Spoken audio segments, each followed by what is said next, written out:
എഴുതിയാ? ആ ഇനി 1 കിലോ പായസപ്പരിപ്പ് ചെയ്തു. പരിപ്പ് പായസാ? ആ എനിക്ക് പരിപ്പ് പായസം ഇഷ്ടമല്ല ചേച്ചി, ഗോതമ്പ് പായസം മതി. 1 കിലോ ഗോതമ്പ് എഴുതട്ടെ. അപ്പോ നിനക്ക് ഗോതമ്പ് പായസം, അമ്മയ്ക്ക് പരിപ്പ് പായസം, മധുവിന് പാലട, കൃഷ്ണക്ക് അവില്, അപ്പുണ്ണിക്ക് സേമ്യം. അപ്പൊ 5 പായസം വേണം. ഓണത്തിന് 5 തരം പായസമൊക്കെ ഒട്ടും കൂടുതലല്ലേ ചേച്ചി?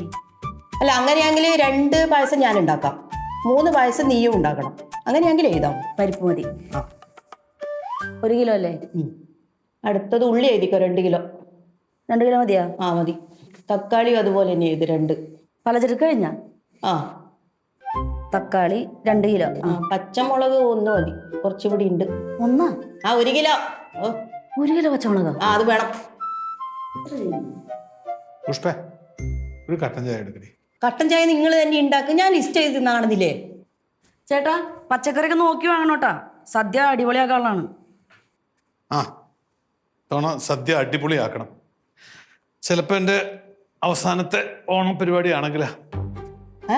നാടുവിടാൻ പോവാ? കാസർഗോട്ടേക്കാ കോഴിക്കോട്ടേക്കാ? കാസർഗോട്ടേക്കും കോഴിക്കോട്ടേക്കും ഒന്നും അല്ല, ഗൾഫിലോട്ടാ, സൗദി. ഈന്തപ്പഴം പറിക്കാനാണോ അതോ ഒട്ടക സവാരി നടത്താനോ?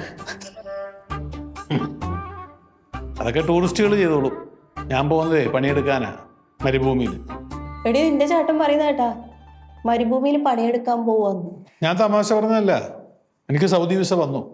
2 ആഴ്ചക്കുള്ളിൽ അവിടെ എത്തുകയും വേണം. അല്ല ചേട്ടന് എന്ത് പണിക്കാ പോണ്? ചിലപ്പോൾ വല്ല കൺസ്ട്രക്ഷൻ ആയിരിക്കും, കെട്ടിടം പണിയുന്ന വല്ല ആയിരിക്കും. ചിലപ്പോൾ അല്ലെങ്കിൽ ആടിനെ മേയ്ക്കുന്ന ജോലിയായിരിക്കും. അയ്യോ, നിങ്ങൾ ആടിനെ മേയ്ക്കുന്ന ജോലിക്കൊന്നും പോണ്ടേ? അങ്ങനെ പറഞ്ഞാൽ എങ്ങനെ ശരിയാകും പുഷ്പേ? നമുക്ക് മധുവിൻ്റെയും കൃഷ്ണയുടെയും ഒക്കെ കാര്യങ്ങളൊക്കെ നോക്കണ്ടേ? പിന്നെ അത് അപ്പുണ്ണി സ്കൂളിൽ പഠിക്കുന്നേ ഉള്ളൂ. എനിക്കാണ് ഭയങ്കര ആഗ്രഹം അവനെ പഠിപ്പിച്ചൊരു ഡോക്ടറാക്കണം. എനിക്ക് പൈസ വേണ്ടതല്ലേ, അതൊന്നും കുഴപ്പമൊന്നുമില്ല, ഞാനവിടെ പോയി നിന്നോളാം. ചേട്ടന് അവിടെ ഏതെങ്കിലും ഓഫീസ് ജോലി നോക്കിക്കൂടെ? നിന്റെ അമ്മായിപ്പൻ അവിടെ ഓഫീസ് ഇട്ടിരിക്കുന്ന എനിക്ക് ജോലി തരാൻ?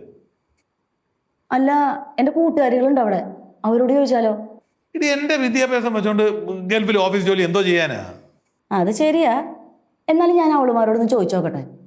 ഓ, നീ ചോദിക്കുന്നെങ്കിൽ ചോദിക്കും, പക്ഷേ എനിക്കതൊരു പ്രശ്നമുള്ള കാര്യമൊന്നുമില്ല. 6 വർഷത്തെ കാര്യമല്ലേ ഉള്ളൂ. ഞാൻ അവിടെ പോയി ആടിനെ നോക്കും, എന്തെങ്കിലുമൊക്കെ ചെയ്തോളാം. എൻ്റെ കുടുംബത്തിന് വേണ്ടിയല്ലേ ഡി. 6 വർഷം? അതെന്താ ഇടയ്ക്ക് ലീവൊന്നും കിട്ടത്തില്ലേ? ആദ്യത്തെ 6 വർഷമൊന്നും ലീവൊന്നും കിട്ടാൻ പോകുന്നില്ല. അത് കഴിഞ്ഞിട്ട് ചിലപ്പോൾ ഒരു 7-8 വർഷം ആകുമ്പോൾ കുറച്ച് ലീവ് കിട്ടിയെന്ന് വരും. അതൊന്നും പ്രശ്നമാക്കണ്ടെന്ന്. എന്നാലും നിങ്ങൾക്ക് നമ്മളെല്ലാം കാണാതിരിക്കാൻ പറ്റുമോ? ഇങ്ങനെയൊക്കെ ചോദിച്ചു ഉമ്മ മനുഷ്യനെ വിഷമിപ്പിക്കല്ലേ.